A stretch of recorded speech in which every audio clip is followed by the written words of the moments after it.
Hi, Larry Stewart with ForConstructionPros.com with Alison Premo Black. She's the chief economist for ARTBA. And Alison, we've been talking about the Highway Trust Fund for a long time, Yes. but here recently it really got urgent with the ticker that ARTBA produced, and everybody can see that the balance goes to zero somewhere about mid-August, right? Absolutely. Well, and it's not the balance of the trust fund is going to zero. What's happening is that the revenues coming into the Highway Trust Fund are not enough to cover all the commitments, the money that the federal aid program needs to reimburse to states for ongoing work.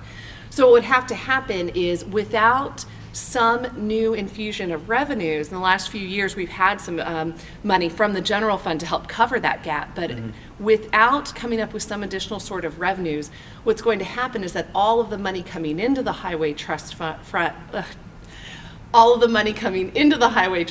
is going to have to go out to meet payments to states for ongoing work, those projects that are already underway. So what that means is that in fiscal year 2015, the federal government would not be able to support any new projects. And we are talking about, in 2012, there were over 24,000 projects that were approved that included some sort of federal aid. And the federal aid program is about 52% of state DOT capital outlay. So this is a major, major piece of our national transportation construction market. Okay, so that deadline, that mid-August countdown is to the point where essentially no new projects can be started. Correct, in fiscal year 2015, and that would Okay. have significant repercussions on the national market for highway and bridge construction. So what's happening, what's going to happen between now and then? Well, a number of state DOTs are making alternative plans.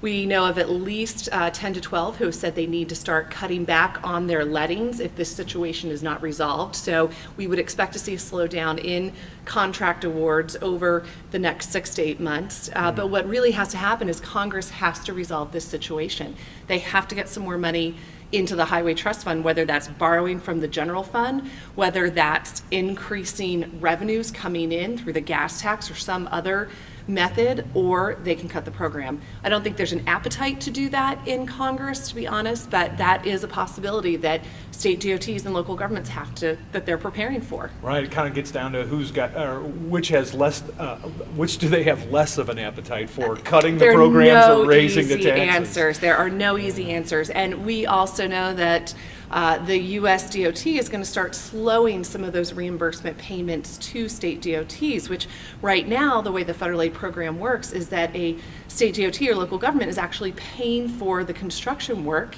and then they submit a bill to the U.S. Treasury and they get reimbursed. Usually that happens on a daily basis.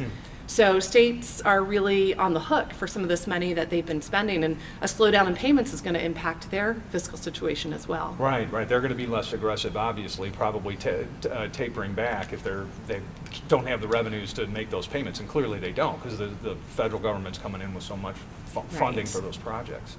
Well, I know that there was some discussion from both the administration and both houses of Congress just last week, and we've all heard that all things are on the table. Are there any specifics in any of the stuff that they're talking about that look like they have legs? Well, the challenge there, I think it's encouraging that the administration and Congress is talking about this issue, and they need to address it, but what President Obama put forth is dependent on tax reform, and that's a pretty big thing to be pushing through right now. And the other challenge is that the amount of money we're talking about, well, it's going to help cover the gap, but really we need significant levels of investment to really address the transportation issues in the country. So even if they could pull off tax reform, what you're saying is that it's really not quite enough money to do what we're trying to accomplish. Absolutely not. The challenge is that the way the federal aid program is set up, it's very dependent on the gas tax revenues, which is 18.3 cents per gallon.